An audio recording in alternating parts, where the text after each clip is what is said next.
নমস্কার, দেখছেন কলকাতা টিভি। আপনাদের সঙ্গে আমি মধুবন্তী। শুরু করছি সংবাদ সারাদিন। শুরুতেই যে গুরুত্বপূর্ণ খবরে নজর রাখবো, রাজ্যপাল সংঘাত আরও চরমে। বিশ্ববিদ্যালয় ক্যাম্পাসে দুর্নীতির তদন্তের নির্দেশ রাজ্যপালের। বিচার বিভাগীয় তদন্তের নির্দেশ দিয়েছেন রাজ্যপাল।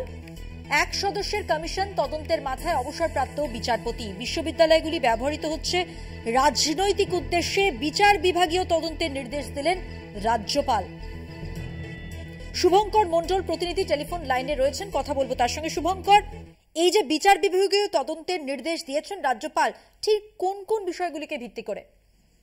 দেখো, মূলত রাজ্যপালের সঙ্গে রাজ্যের যে সংঘাত তা কিন্তু আরো চরমে উঠেছে। বিশেষ করে বিগত কয়েকদিন ধরে যেভাবে দেখা গিয়েছে শিক্ষা দপ্তর, বিশেষ করে শিক্ষামন্ত্রী এবং রাজ্যপালের মধ্যে যে তীব্র সংঘাত এবং একে অপরের বিরুদ্ধে যেভাবে বলা, সেগুলো আরো চরমে উঠলো আজকে রাজ্যপালের একটি মন্তব্য, এবং সেখানে সিদ্ধান্ত তিনি গ্রহণ করেছেন যে বিশ্ববিদ্যালয়গুলিতে বিভিন্ন সময় দুর্নীতি হয়েছে বলে অভিযোগ করেছেন তিনি, এবং সেখানে দাঁড়িয়ে সেই তদন্তের সেই বিষয়ের বিচার বিভাগীয় তদন্ত হবে বলে কিন্তু স্পষ্ট রাজ্যপাল বা বলা যেতে পারে রাজভবনের তরফ থেকে জানানো হয়েছে। কি সেই অভিযোগ? কেননা তিনি জানাচ্ছেন যে বিভিন্ন সময় বিভিন্ন বিষয় কিন্তু বিশ্ববিদ্যালয়গুলোতে দুর্নীতি হয়েছে এবং বিশ্ববিদ্যালয়গুলোকে রাজনৈতিক আখাড়া বা রাজনীতির জায়গা হিসাবে ব্যবহার করা হয়েছে বলেও তিনি অভিযোগ করেছেন। এবং তারই তদন্তে বা বলা যেতে পারে সেই বিচার বিভাগীয় তদন্তে কিন্তু এবার তিনি এটি করলেন যে 1 সদস্যের একটি কমিশন তিনি গঠন করেছেন, যার শীর্ষে বা মাথায় কিন্তু সুপ্রিম কোর্টের অবসরপ্রাপ্ত বিচারপতি তিনি থাকবেন বলে জানানো হয়েছে। কবে থেকে এই কমিশন কাজ শুরু করবে সেই বিষয়ে যদি স্পষ্ট করে কিছু জানানো হয়নি, তবে তোমায় জানিয়ে রাখি যে রাজ্যের সঙ্গে রাজ্যপালের সংঘাত কিন্তু নতুন নয়। এর আগেও একাধিক বিষয় নিয়ে কিন্তু এই ধরনের সংঘাত চরমে উঠেছে, এবং শিক্ষা দপ্তরের সঙ্গে যেহেতু আচার্য তিনি ক্ষমতা বলে বিশ্ববিদ্যালয়গুলোর, সেইখানে দাঁড়িয়ে সেইখানে কিন্তু এখানেই সব থেকে বড় বিষয় যে আচার্যর নিজের ইচ্ছা মতো তিনি বিশ্ববিদ্যালয় চালাচ্ছেন, একাধিক সিদ্ধান্ত নিচ্ছেন বলে এর আগেও আমরা দেখেছি শিক্ষামন্ত্রীকে বিষোদ্গার করতে, ক্ষোভ উগড়ে দিতে, এবং সেই বিষয়টি আরো চরমে উঠেছে যখন দেখা গিয়েছে যে কয়েকদিন আগে শিক্ষামন্ত্রীর পদত্যাগ দাবি, এবং সেই সঙ্গে সঙ্গে কিন্তু বলা যেতে পারে এই যে তার নতুন সংযোজন হিসাবে এই যে বিচার বিভাগীয় তদন্ত বিশ্ববিদ্যালয়গুলিতে তিনি মনে করছেন যে দুর্নীতি হয়েছে। এবং উল্টো দিকে কিন্তু আমরা জানি যে শিক্ষা দপ্তর বা রাজ্যের তরফ থেকে স্পষ্ট জানানো হয়েছে যে বিশ্ববিদ্যালয়গুলি যে স্বাধিকার, ওই যে অটোনমি, তাতে কিন্তু বারবার হস্তক্ষেপ হয়েছে, এবং সেখানে রাজ্যপাল তার একরোখা মনোভাব এবং একচেটিয়া মনোভাবকে সেখানে প্রদর্শন করেছেন, এবং সেইখানে দাঁড়িয়ে নিজের মতো করে সেখানে অন্তর্বর্তীকালীন উপাচার্য যারা শিক্ষা জগতের কোনো ব্যক্তি নন তাদেরকেও সেখানে নিয়োগ দেওয়া হয়েছে। কখনো রিটায়ার্ড আইপিএস, কখনো দেখা গিয়েছে অবসরপ্রাপ্ত বিচারপতি, তাদেরকে সেখানে নিয়োগ দেওয়া হয়েছে উপাচার্য পদে, যা নিয়ে কিন্তু একাধিকবার প্রশ্ন উঠেছে। এবং তুমি জানো যে বিশ্ববিদ্যালয় সংক্রান্ত এই যে বিষয়টি, এইটি নিয়ে কিন্তু সুপ্রিম কোর্টে এখনো পর্যন্ত মামলা এখনো চলছে, এবং সেখানে কিন্তু দাঁড়িয়ে স্বাভাবিকভাবে তারপর ফের দেখা যাচ্ছে এই বিষয়টি নিয়ে ফের সংঘাত চরমে, এবং তাতে নতুন সংযোজন হলো কিন্তু আজকে আচার্য তিনি জানিয়েছেন, বা রাজ্যপাল দিব্য আনন্দ বোস তিনি জানিয়েছেন যে বিশ্ববিদ্যালয়গুলিতে নাকি দুর্নীতি হয়েছে বলে অভিযোগ, এবং সেইখানে দাঁড়িয়ে এই দুর্নীতি বিচার বিভাগীয় তদন্ত তিনি করাবেন, এবং একজন অবসরপ্রাপ্ত বিচারপতি সুপ্রিম কোর্টের তাকে নিয়ে একজনের কমিশন গঠন করা হয়েছে, যে কমিশন কিন্তু খুব শীঘ্রই কাজ শুরু করবে বলেই মনে করা হচ্ছে। শুভঙ্কর, অত্যন্ত গুরুতর একটা অভিযোগ। রাজনৈতিক উদ্দেশ্যে রাজ্যের বিশ্ববিদ্যালয়গুলিকে ব্যবহার করা হচ্ছে, সেখানে দুর্নীতি, হিংসার মতো অভিযোগ তুলে তার বিচার বিভাগীয় তদন্তের নির্দেশ দিয়েছেন রাজ্যপাল। সেক্ষেত্রে একটা জিনিস আমরা জানি যে রিপোর্ট কার্ড, সেই যে রিপোর্ট কার্ড রাজভবন সূত্রে এসেছিল, সেই রিপোর্ট কার্ডের জবাব দিয়েছে রাজ্য। 9 পাতার চিঠি দেওয়া হয়েছে। তার কিছু সময়ের ব্যবধানে কিন্তু এই বিচার বিভাগীয় তদন্তের নির্দেশ। শুভঙ্কর, এই প্রসঙ্গে তোমার কাছে আসবো। তার আগে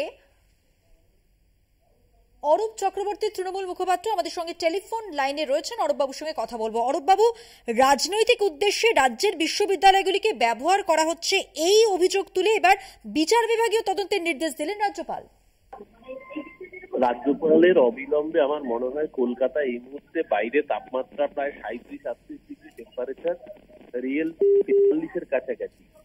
আমি বলবো না রাজ্যপাল অবিলম্বে নিজের ট্রিটমেন্ট করার ইত্যাদি, আমি এইসব কথা বলবো না, কিন্তু আমার মুশকিলটা হচ্ছে রাজ্যপাল যে কাজগুলো করছেন, রাজ্যপাল হিসেবে না, তার পদকে সম্মান জানিয়ে বলছি সিবি আনন্দ যে কাজটা করছেন, উনি নির্লজ্জভাবে বিজেপির দালালি করছেন, এবং বিজেপির দালালি করতে গিয়ে সেই দালালিটা এমন জায়গায় নিয়ে যাচ্ছেন যেখানে আর কোনো আপ্রুষ থাকছে না। উনি উনি অন্যায্যভাবে অনৈতিকভাবে যে এখতিয়ার ওনার নেই, এখতিয়ার বহির্ভূতভাবে রাজ্যপাল মন্ত্রিসভার একজন সদস্যকে সরানোর সুপারিশ করলেন। যেই সুপারিশ উনি করতে পারেন না, এই সুপারিশ পদাধিকার বলে সংবিধান সম্মতভাবে এক এবং একমাত্র করতে পারেন রাজ্যের মুখ্যমন্ত্রী। রাজ্যের মুখ্যমন্ত্রী ঠিক করবেন কে মন্ত্রী হবেন বা কে মন্ত্রী থাকবেন না।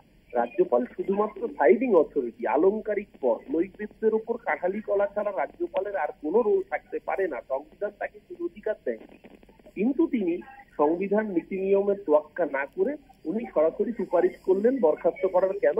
কারণ model code of conduct violate করেছেন।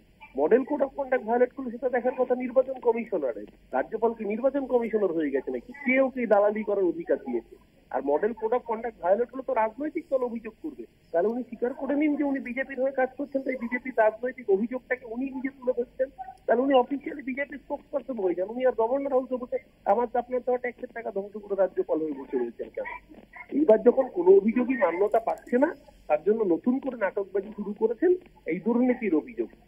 নির্বাচনের আগে BJP, CBI, ED, income tax, NIA সবকিছু দিয়েও যখন দেখছে বাংলা দখল হবে না, এখন রাজ্যপালকে নামিয়েছে শেষ অস্ত্র হিসেবে। বাংলার মানুষ এই দালালদের চিহ্নিত করবে। 2021-এ ট্রেলার দেখিয়েছে, 2024-এ পুরো সিনেমা দেখাবে। আর যেদিন 4ই জুন রেজাল্ট আউট হবে, সেদিনকে রাজ্যপালকে বাংলার মানুষ বলবে বাপি বাড়ি যা। অনেক ধন্যবাদ কথা বলার জন্য। তৃণমূলনেতা অরূপ চক্রবর্তীর সঙ্গে কথা বললাম। তার প্রতিক্রিয়ায় তিনি যেটা বললেন যে রাজ্যপাল নির্লজ্জভাবে বিজেপির দালালি করছেন, এখতিয়ারের বাইরে গিয়ে কাজ করছেন, বিজেপির হয়ে কাজ করছেন। আমরা যেমনটা কথা বলছিলাম আমাদের প্রতিনিধি শুভঙ্কর মণ্ডলের সঙ্গে। শুভঙ্কর, যে প্রসঙ্গে ছিলাম আমরা, যে একেবারে গুরুতর অভিযোগ রাজনৈতিক উদ্দেশ্যে রাজ্যের বিশ্ববিদ্যালয়গুলিকে ব্যবহার করা হচ্ছে, যেটা আমরা কথা বলছিলাম যে একটি রিপোর্ট কার্ড রাজভবনের তরফ থেকে যা যায় এবং তারপর সেই রিপোর্ট কার্ডের জবাবে 9 পাতার চিঠি দিয়েছে রাজ্য। ঠিক তার কয়েক ঘন্টা, তার কিছু সময়ের ব্যবধানে এই বিচার বিভাগীয় তদন্তের নির্দেশ। কিছুটা তো রিলেট করা যাচ্ছে, তাই তো? একেবারেই দেখো রিলেট করার মতো বিষয়, কেননা একেবারে পাল্টা কিন্তু চলছে এই মুহূর্তে। আমরা এর আগেও দেখেছি উপাচার্য নিয়োগ থেকে শুরু করে একাধিক বিষয় নিয়ে যখন বিকাশ ভবন থেকে রাজভবন থেকে বিকাশ ভবন পাল্টা একে অপরকে দোষারোপ অভিযোগ করা চলতো, তারই কিন্তু বলা যেতে পারে নতুন সংযোজন এতে। এবং সেইখানে দাঁড়িয়ে স্বাভাবিকভাবেই কিন্তু রাজ্য এবং রাজ্যপালের যে সংঘাত আমরা এর আগেও দেখেছি। মমতা বন্দ্যোপাধ্যায় রাজ্যের মুখ্যমন্ত্রী, তাকে নিজে কিন্তু অবতীর্ণ হতে হয়েছে সবার সামনে এবং তিনি একেবারে রাজভবনে গিয়ে রাজ্যপালের সঙ্গে কথা বলেছেন। বাইরে বেরিয়ে এসে জানিয়েছেন যে না, উপাচার্য নিয়োগ থেকে শুরু করে অন্যান্য বিষয় নিয়ে আর কোনো সংঘাত নেই। তারপরেও দেখা গিয়েছে যে রাজ্যপাল বিভিন্ন বিশ্ববিদ্যালয়ে একাধিক চিঠি চাপাটি পাঠিয়েছেন। শুধু তাই নয়, বিশ্ববিদ্যালয় সংক্রান্ত যে মামলা সুপ্রিম কোর্টে এই মুহূর্তে বিচারাধীন, সেই খবর আমরাই প্রথম দেখিয়েছিলাম যে কলকাতা বিশ্ববিদ্যালয়ের এই মুহূর্তে তিনি উপাচার্য রয়েছেন। তিনি কিন্তু স্বীকার করেছেন যে রাজ্যপাল বিভিন্ন বিশ্ববিদ্যালয়ের কাছে, তার নিয়োগ করা উপাচার্যদের কাছে অর্থ চাইছেন, যাতে বিশ্ববিদ্যালয় সংক্রান্ত যে মামলা সুপ্রিম কোর্টে চলছে সেটি চালাতে পারেন বা সেই মামলা চালাতে পারেন, যেখানে কলকাতা বিশ্ববিদ্যালয় থেকে প্রায় 3 লাখ টাকারও বেশি রাজভবনকে দেওয়া হয়েছিল।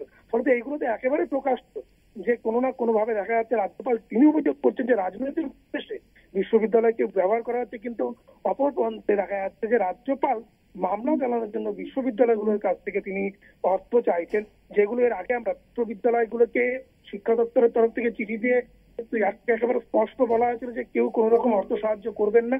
যেহেতু রাজ্যের অর্থ দপ্তর বিশ্ববিদ্যালয়গুলোকে এড দিয়ে থাকে বা অর্থ দিয়ে থাকে, তাই যে কোনো ধরনের খরচা বা যে কোনো ধরনের লিগাল এই ধরনের যদি কোনো রকম ব্যাপার থাকে সেগুলো কিন্তু যাতে শিক্ষা দপ্তরকে জানানো হয়। কেননা শিক্ষা দপ্তর আফটারঅল দিনের শেষে কিন্তু বা মাসের শেষে মায়নাটা কিন্তু শিক্ষা দপ্তরের তরফ থেকে বিভিন্ন বিশ্ববিদ্যালয়ে যায়। তারাই কিন্তু বিভিন্ন যে অর্থ সেগুলো বরাদ্দ করে থাকে। ইউজিসির ফান্ড তুমি জানো যে আগের থেকে অনেক কমিয়ে দেওয়া হয়েছে। বিশ্ববিদ্যালয় মঞ্জুরি কমিশনে প্রায় কোনো ফান্ডই আসে না এখন বিশ্ববিদ্যালয়গুলোতে, বিশেষ করে রাজ্যের বিশ্ববিদ্যালয়গুলোতে, যেগুলো এর আগেও শিক্ষামন্ত্রী নিজে অভিযোগ করে। সেই কারণে স্বাভাবিকভাবেই বিশ্ববিদ্যালয়গুলোতে ছাত্র সংগঠন রয়েছে, সেখানে কর্মচারী সংগঠন রয়েছে, সেখানে অধ্যাপকদের সংগঠন রয়েছে। ফলত এই যে তিনি যে বলছেন যে রাজনৈতিক উদ্দেশ্যে বিশ্ববিদ্যালয়গুলোকে ব্যবহার করা হচ্ছে, ছাত্র রাজনীতি শুরুই কিন্তু হয় বিশ্ববিদ্যালয় বা কলেজের চৌহদ্দি থেকে। সেইখানে দাঁড়িয়ে স্বাভাবিক কারণে কিন্তু রাজ্যপালের এই শুভঙ্কর তোমাকে একটু বিরত করছে। এই মুহূর্তে বিজেপি নেতা রাহুল সিনহা আমাদের সঙ্গে টেলিফোন লাইনে রয়েছেন। রাহুল বাবু, বিশ্ববিদ্যালয়গুলি ব্যবহৃত হচ্ছে রাজনৈতিক উদ্দেশ্যে, বিচার বিভাগীয় তদন্তের নির্দেশ দিলেন তাই রাজ্যপাল। এই বিষয়টির ব্যাপারে আপনার কাছে যেমন প্রতিক্রিয়া জানবো, পাশাপাশি আপনাদের জানিয়ে রাখি যে আমরা কথা বলেছিলাম তৃণমূল নেতা অরূপ চক্রবর্তীর সঙ্গে, অর্থাৎ তৃণমূলের প্রতিক্রিয়ায় তাদের যেটা বক্তব্য যে রাজ্যপাল নির্লজ্জভাবে বিজেপির দালালি করছেন, এখতিয়ারের বাইরে গিয়ে কাজ করছেন। প্রথম কথা হচ্ছে, রাজ্যপাল একাধারে আচার্য বটে, অতএব বিশ্ববিদ্যালয়গুলির প্রধান হচ্ছেন রাজ্যপাল। তিনি প্রধান হয়ে বসে থাকবেন আর তলায় বিশ্ববিদ্যালয়গুলি দুর্নীতির আকারা হবে, রাজনীতির পীঠস্থান হবে, এটা তো কোনোভাবেই আচার্য মেনে নিতে পারে না। অতএব আচার্য দেখেও না দেখার ভান করতেও পারে না। এই আচার্য অনেক কড়া আচার্য। সেই কারণের জন্য আমি মনে করি সারা রাজ্যে শিক্ষাক্ষেত্রে যে চরম দুর্নীতি চলছে, এই দুর্নীতি অনুদান প্রাপ্ত যে সমস্ত বিশ্ববিদ্যালয়গুলো আছে সেগুলোতেও একদম ঘুঘুর বাসা তৈরি হয়েছে। এই ঘুঘুর বাসা তৈরির যদি কোনো প্রচেষ্টা রাজ্যপাল গ্রহণ করে, তৃণমূলের এত গাত্রদাহ কিসের? যদি তদন্ত হয়, বিচার বিভাগীয় তদন্ত তো একজন প্রাক্তন বিচারপতির আওতায় হবে। সেই তদন্তে সত্য বেরিয়ে আসুক, এটাই তো সবাই চাইবে। কিন্তু তৃণমূল শুধু বাধা দেয়, তার কারণ জানে সত্য বেরোলেই তৃণমূল আবার যে চোর সেটাই প্রমাণ হবে, তৃণমূল অরাজক সেটাই প্রমাণ হবে। আর সেই জন্য তৃণমূলের এত লম্পঝম্প। অনেক ধন্যবাদ কথা বলার জন্য। কথা বললেন বিজেপি নেতা রাহুল সিনহার সঙ্গে। কথা বলছিলাম আমাদের প্রতিনিধি শুভঙ্কর মণ্ডলের সঙ্গে।